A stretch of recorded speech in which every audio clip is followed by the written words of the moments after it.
Assalamu alaikum to my YouTube family. This is me, Hamza Kiani. Welcome to Trade Alpha Zone. T is that TAS. We have started a new YouTube series named The Trading Psychology. जैसे कि आपको पता है कि trading is all about trading psychology. ठीक है. मैं analysis करना भी बहुत ज़रूरी है, लेकिन एनालिसिस की जो मैं अहमियत है वो सिर्फ समझता हूँ कि ट्रेडिंग में 10% है. That's it. ठीक है. बहुत से लोग हर बंदा तकरीबन after learning trading, after giving time, सिर्फ कामयाबी में जो आपकी रुकावट होती है वो ट्रेडिंग साइकोलॉजी होती है.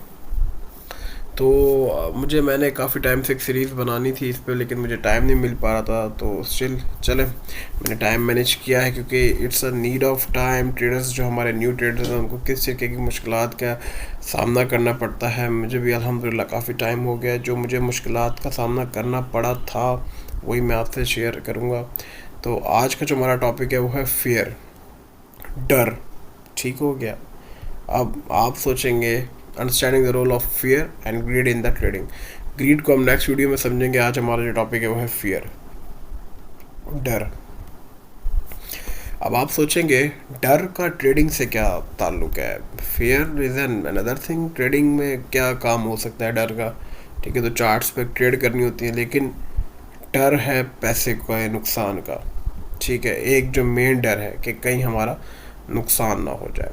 तो इस चीज़ को ही हम आज एक इसमें समझेंगे, और मैं अपने तजुर्बे और एग्जाम्पल से आपके काफ़ी सारे सवालात के जवाब देने की कोशिश करूँगा. तो शुरू करते हैं. Understanding the role of fear and greed in trading. अच्छा, fear and greed are two powerful emotions that significantly influence the behaviour of trader in the financial market. के जो डर है और लालच, ग्रीड. ठीक है. लालच तो आपको पता है कि इंसान फितरतन लालची है, तो इसी चीज़ का फ़ायदा मार्केट मेकर्स भी उठाते हैं. ठीक है. और हमें डराते हैं, लेकिन हमने इसको किस तरीके से इनको ओवरकम करना है वो हम देखते हैं. कि दो बहुत एक जज्बात से भरपूर इमोशंस हैं, fear and greed, financial markets में. These emotions can significantly impact a trader decision making process. ठीक है. Often leading to irrational behaviours and suboptimal outcomes.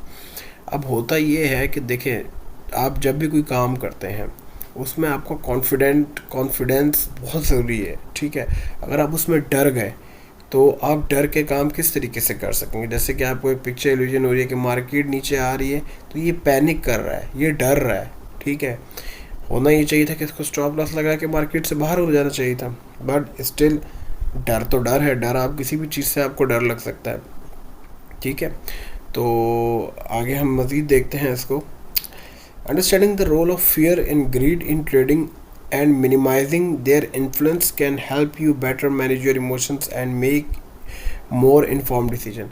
अब बात यह है कि अगर आप इन दोनों चीज़ों पे अगर आप काबू पा लेते हैं, अपने डर पे काबू पा लेते हैं. देखें, मैं अभी अपना शुरू करूँगा कि हमने डर पे किस तरीके से इसको पे काबू पाना है, जो मेरे साथ क्या वाक़यात हुए. तो डर पे जो आपने काबू पा लिया तो आप अपने फ़ैसलों पे अटल रहेंगे, आप अपनी ट्रेड पे खड़े रहेंगे. लेकिन अगर आप ट्रेड लगाने से ही डरने लग गए तो आप किस तरीके से काम करेंगे. ठीक है. Let's discuss the role of fear and greed in trading, discuss their potential consequences and provide strategies to manage these emotions effectively. अभी हम आपको ये बताएंगे इंशाल्लाह कि आप किस तरीके से इनको ओवरकम कर सकते हैं ट्रेडिंग में, और किस तरीके से काम करते हैं फियर इन ट्रेडिंग. पहले फियर को देख लेते हैं. Fear is natural response to perceived threat on uncertain situation and it serves to protect us from potential harm. अब देखें, आपको हर उस चीज़ से डर लगता है जो आपको नुकसान दे रही हो. ठीक है. अब फाइनेंशियल मार्केट में, स्टॉक मार्केट में क्या होता है, जब ट्रेड हमारे अगेंस्ट जा रही होती है तो हमें ये डर होता है कि हमारे पैसे का नुकसान हो जाएगा. तो हमें हमारी ओवरऑल जो है हमें उसका नुकसान होगा. बेशक फाइनेंशियली हो या फिजिकली हो, नुकसान तो नुकसान होता है. ठीक है. तो ये डर हमें ट्रेड में रहने नहीं देता. ठीक है. ये हम फ़ौरन से लॉस में ट्रेड जाती है, हम पैनिक, हाथ पांव कांपना शुरू हो जाते हैं लोगों को, वो ट्रेड क्लोज कर देते हैं. इवन कि ये मसला फियर का, बेशक कोई ऐसा वो बंदा हो जिसको एक दिन काम करते हुए हो गए, या वो बंदा हो जिसको काम करते हुए 10 साल हो चुके हों, अगर उसने अपने मसले पे काबू नहीं पाया तो he will not be a successful trader. उसके बाद क्या होता है, आपका टेक्निकल एनालिसिस बहुत अच्छा था कि, लेकिन क्योंकि आपको पास्ट में लॉसेस हुए हुए हैं तो आप फिर भी ट्रेड लेने से डरेंगे, आप बोलेंगे यार मेरा कहीं फिर नुकसान ना हो जाए। ठीक है, तो इस तरीके से फियर आपको बार बार तंग करेगा, आपके टेक्निकल एनालिसिस पे हावी आ जाएगा। ठीक हो गया। नेक्स्ट चलते हैं, in context of trading fear can manifest in several ways. क्या बता रहे हैं, फियर ऑफ लूजिंग मनी। देखिए सबसे पहली बात ये आती है, ट्रेडर्स में हेजिटेट टू एंटर ट्रेड्स और cut losing positions prematurely to avoid further losses. अब आपने बेशक एक ट्रेड ली, वो थोड़ी सी लॉस में गई, लेकिन आपका जो एनालिसिस था आपको पता था कि इतने लॉस में रहेगी लेकिन वापस आ जाएगी, लेकिन आपने क्या किया, डर, क्योंकि पहले आपको लॉस हो चुका होगा या कोई ऐसी कंडीशंस होंगी या आपको उन पैसों की ज़रूरत होगी। एक आपको मैं ये बात याद बताऊँ कि किसी के ट्रेडिंग अकाउंट पे आप कभी काम मत कीजिएगा। And second thing is that कि उस पैसे को कभी मत ट्रेडिंग में मत डालिएगा जिससे आपकी कोई ना कोई ज़रूरत जुड़ी हुई हो, कि आपने कहीं पेमेंट करनी है, आपने वो पैसे यहाँ डाल दिए। वो जो डर होगा ना, ये डर, फियर ऑफ लूजिंग मनी, वो आपको काम नहीं करना देगा, इवेंचुअली आपका और नुकसान हो जाएगा। इस ट्रेडिंग के लिए हमेशा वो मनी चूज़ करना चाहिए जो आपके पास स्पेयर में हो, या आपके इन्वेस्टमेंट हो, या यू हैव क्या कहते हैं, spare the money for a business, तो वो आप डालें, उसमें आपको काम करने में जो है वो ईजी होगा। ठीक है। Fear of missing out, FOMO. FOMO पे तो पूरी एक वीडियो अलग से मैंने बनानी है, लेकिन चलें अभी इसको थोड़ा सा देख लेते हैं। ट्रेडर्स में चेस ट्रेड्स और enter position at unfavourable price to avoid missing out और पोटेंशियल गेन। होता ही है कि फिर जब डर जाता है जब बंदा, तो फिर आपने एक ट्रेड लिया, आपने उसको बीच में क्लोज कर दी, मार्केट ऊपर चली गई, अब आपने क्या करा, फिर आप बीच में मार्केट में कूद गए, आपने बोला नहीं यार ये तो मेरा प्रॉफिट हो रहा था, मैंने ऐसी लॉस में क्लोज कर दी, दोबारा कूद गए, इवेंचुअली आपको दोबारा लॉस हो जाएगा। ठीक है, आप जो है वो प्रॉपर प्लानिंग नहीं कर सके। अच्छा, fear of being wrong. Traders may become overly cautious, overanalyse market data and seek validation from others making decision. अच्छा, अब ये क्या होता है, जब फिर आप डर जाते हैं, आपको अपने एनालिसिस पे भरोसा ही नहीं रहता। ठीक है, आप कभी किसी से पूछेंगे यार मैं ये सही कर रहा हूँ, यार मेरे से हो जाएगा, ठीक है, फिर आप और कॉस्टियस हो जाएंगे, लेंगे मैं कहीं गलत तो एंटर नहीं हो गया, फिर मैं दोबारा चेक कर लेता हूँ मार्केट को, कहीं मार्केट ऐसा तो नहीं है। इवन के एक दफ़ा ट्रेड लेके TPSL लगा के मार्केट रख देनी चाहिए। ये आप लोग मेरी इस बात से एग्री करेंगे कि जो भी आपने आज तक एनालिसिस किया होगा उनमें से 90% एनालिसिस तक ट्रेड हिट हुई होगी, लेकिन आप फिर भी ये सोचते ही रहे होंगे कि यार कि कहीं ये ना हो जाए, कहीं ना हो जाए, तो डर को अपने अंदर से निकालें। ओके, कॉन्सिक्वेंसेज ऑफ फियर, क्या वजूहत हो जाती हैं और फिर आपको उनके नुकसान क्या होते हैं। हेजिटेशन रहती है, सही है, इनडिसीजन रहते हैं, इनडिसीजन मतलब कोई डिसीजन ले नहीं पाते, हेजिटेट होते हैं ट्रेड में बार बार एंटर होने से। Late to missed opportunities, trade आपकी आंखों के सामने जाएगी लेकिन आप ले नहीं पाएंगे, क्यों, नुकसान हो जाएगा, डर रहेगा। Deviation from the trading plan and poor risk management. अब आपने एक प्लान बनाया कि यार मैंने यहाँ से यहाँ तक ट्रेड लेनी है, इसका मैं इतना एसएल रखूँगा, इतना TP रखूँगा, ये वो, लेकिन जैसे ही आप ट्रेड लेने लगता है आपको डर लगने लग जाता है, और आप फिर रिस्क मैनेजमेंट पे अगर वो आपके लॉस में गिर जा रही है, फिर आपको लॉस भी आप बुक नहीं करते, आप उसको और नीचे करते जाते हैं, पूरे वो रिस्क मैनेजमेंट को आप एसएल नीचे करते जाते हैं। वो होता क्या इन दी एंड आपका वो नीचे आके भी एसएल खा जाते हैं, क्योंकि आपकी डर की वजह से जो आपने ट्रेड की एग्जीक्यूशन की थी वो गलत की थी। अच्छा, increase stress and reduce confidence in trading abilities. अभी हमारे पास स्टूडेंट्स हैं बिल्कुल ऐसे जिन्होंने अच्छे से अच्छा टेक्निकल सीखा हुआ है, but they can not take a trade. ठीक है, यही बात है, इंक्रीज स्ट्रेस, उनको क्योंकि असर पे स्ट्रेस बहुत है। ठीक है, reduce confidence in trading abilities, और अपनी ट्रेडिंग पे एबिलिटीज़ पे कॉन्फिडेंस ही नहीं रह गया। ठीक है, अगर आपने पैसे काम करने के लिए नहीं डाले तो आप ये पैसे निकाल लें और इनको सेव कर लें, डर के काम ना करें, आप उल्टा नुकसान कर देंगे। ठीक हो गया, आप फुल कॉन्फिडेंस अपने अंदर पैदा करें कि यार I have to fight from the market, okay, I will take my money, करिश पैदा करें अपने अंदर। ठीक है, ये लूजिंग मनी जो है वो हमने काम किया ही पैसे डालने के लिए, मैंने आपको 2 बार समझाई थी, किसी ज़रूरत के पैसे हैं जो वो नहीं डालें। ठीक है, या किसी से पैसे लेके काम नहीं करें, अपने पैसे से काम करें, कम खा लें थोड़ा खा लें। ठीक है, उसके बाद अगर आपको ये नज़र आता है, अगर आपको लॉस हो जाता है, ठीक है, फिर आप जो है आपके पास बेशक थोड़े से बंदे रह गए, तो अब आप कम लॉट साइज़ यूज़ कर लें, 0.01 का कर लें, अगर आप जहाँ 0.5 का पहले कर रहे थे। ठीक है, तो आप कम लॉट साइज़ कर लें, थोड़ी थोड़े से बंदे भेजें अपने यहाँ पे, थोड़ा थोड़ा सा वो आगे करें, रोज़ के $3 बना लें, $2 बना लें, $1 बना लें। इस तरीके से अपनी मैंटेलिटी को मैच्योर करें। देखें जब आप काम अच्छा करेंगे ना, तो आपकी मैंटेलिटी, आपके जो सोल्जर इंक्रीज होना शुरू हो जाएंगे, लेट सपोज ये इतने इतने इतने इतने, तो फिर आपकी जो है वो ब्रेन जो है वो सही काम करना शुरू करेगा। तो आपको जो है आपके अंदर एक कॉन्फिडेंस पैदा होगा, तो वो जो है आपके फियर को जो है वो किल कर देगा, और आप जो है वो इंशाल्लाह उरूज पे जाएंगे। ठीक हो गया। फियर एंड ग्रीड, हम तो फियर टॉपिक है हमारा। On your trading performance consider the following strategies. अब आप कुछ स्ट्रैटेजीज यूज़ कर सकते हैं। Develop a comprehensive trading plan. देखें किसी भी काम के लिए ट्रेडिंग प्लान तो ज़रूरी होता है। A well-defined trading plan including entry, exit and risk management criteria can help maintain discipline and reduce emotional decision making. देखें अगर आपको डर लग रहा है तो आप अपनी एक एंट्री प्लान करें, एक एग्जिट प्लान करें, और रिस्क रखें, यार मेरा इतना नुकसान होगा तो मैं इतना बर्दाश्त करूंगा, इतना प्रॉफिट होगा तो मैं ये रहूँगा। और मोबाइल बेशक अगर आपसे देखा नहीं जाता ना, चार्ट्स आर ऑल्सो इल्यूजन। ठीक है, आप जो देखते हैं ना सामने चार्ट्स, ये भी आपको अपने पास खींचते हैं।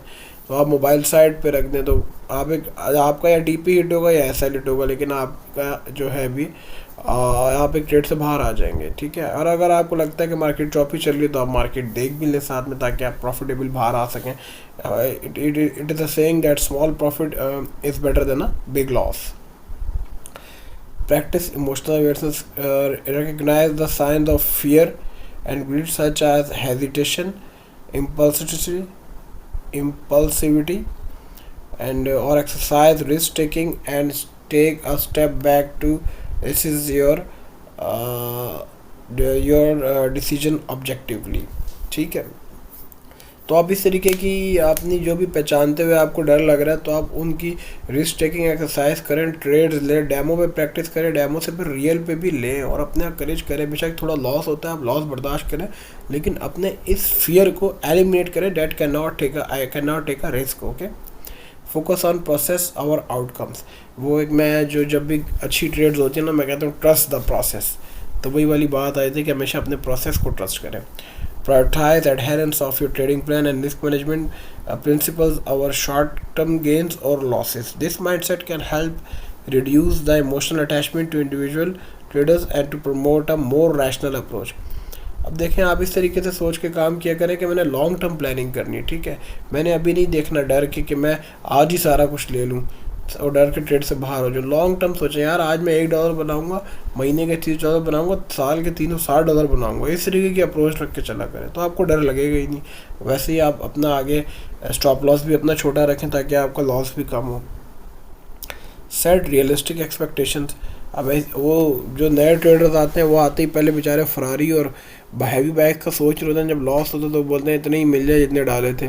तो रियलिस्टिक एक्सपेक्टेशंस रखें। वो मैं कहता हूँ ना, अपनी attach to kitchen, forex attach to kitchen, के अपने किचन के साथ अटैच करें, अपनी ज़रूरियात पूरी करना शुरू करें शुरू में, तब अल्लाह ताला आपको आगे इसमें और मज़ीद कामयाब देगा जब आप इसको कारोबार की तरह ट्रेड करेंगे। Understand that losses are an inevitable part of the trading that not every trade will be profitable. सही बात है। Accepting this reality can help mitigate the emotional impact और नेगेटिव आउटकम्स। रियलिस्टिक एक्सपेक्टेशन रखें, यार मुझे नुकसान भी हो सकता है, मुनाफा भी हो सकता है, मैं कम से कम लॉसेस लेने की कोशिश करूंगा और ज़्यादा से ज़्यादा प्रॉफिट्स करूंगा। बाकी team Taz trade Alpha zone तो आपकी हेल्प कर ही रही होती है। Maintain a healthy work life balance, engaging in hobbies, physical activities and maintaining social connections outcome of trading can help alleviate stress and provide a more balanced perspective in trading performance. ये आप gym वगैरह join कर लें या कोई sports कर join कर लें, तो वो आपको बड़ा हेल्पफुल रहता है आपके माइंड को रिलैक्स रखने के लिए, एज़ कम्पेयर टू आप घर में अगर हर वक्त बैठ के चार्ट देखते रहेंगे तो आप एग्जॉस्ट हो जाएंगे। Conclusion, fear and greed are powerful emotions that significantly impact a trader's decision making and overall performance.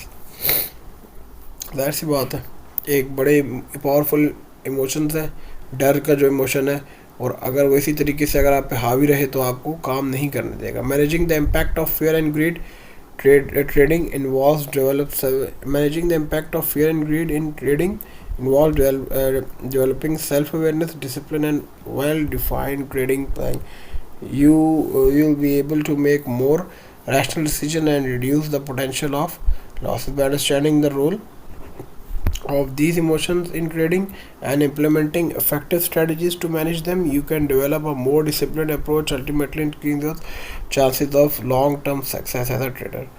तो वो यही कह रहा है कि आप जैसे ये यहाँ पे यही कहा जा रहा है कि आपको जो है, आप अगर इन दोनों को मैनेज कर लेते हैं तो you will be not in a loss, आप अच्छे डिसीजन मेक करना शुरू करेंगे और इन इमोशंस को समझ के आप इफेक्टिव स्ट्रेटजीज बना के आप अच्छे ट्रेडर एक बन सकते हैं। ठीक हो गया जी। मेरे ख्याल से मैंने बड़ी डिटेल्ड वीडियो बनाई है। मेरे साथ कभी डर का, मैं अपना एक्सपीरियंस शेयर करूँ तो कभी डर का वाक़या नहीं हुआ, मैं कभी डरा नहीं हूँ, मेरे काफ़ी लॉसेस हुए, लेकिन मैंने समहाउ मनी मैनेज किया, काम किया। थोड़ा बहुत डर लगता था, लेकिन मेरी एक नेचर में नहीं है कि मैं किसी चीज़ से डरूं, क्योंकि मैं इसी तरीके की मेंटालिटी से काम करता हूं कि मैंने काम करना है तो करना है। मैंने कभी सिग्नल्स नहीं देखे, कभी कुछ नहीं किया, हमेशा इस चीज़ पे काम किया कि ये मेरा कारोबार है, ये मेरा मुस्तकबिल है, मैंने इसमें अपनी पहचान बनानी है, और मैं काम करता रहा, ठोकरें लगी, करता रहा करता रहा करता रहा। एक टाइम के बाद अल्लाह ने स्टेबिलिटी भी दे दी। ठीक है, तो आप लोग भी इसी चीज़ को रखें, और डर के काम नहीं होता, ये बात याद रखें। डर, वो एक पंच लाइन है, डर के आगे जीत है, तो डर के आगे वाकई ही जीत है। ठीक है जी, आई होप आप लोगों को वीडियो इफेक्टिव लगी होगी। तो ठीक है, subscribe the Trade Alpha Zone. Take care, अल्लाह हाफिज़।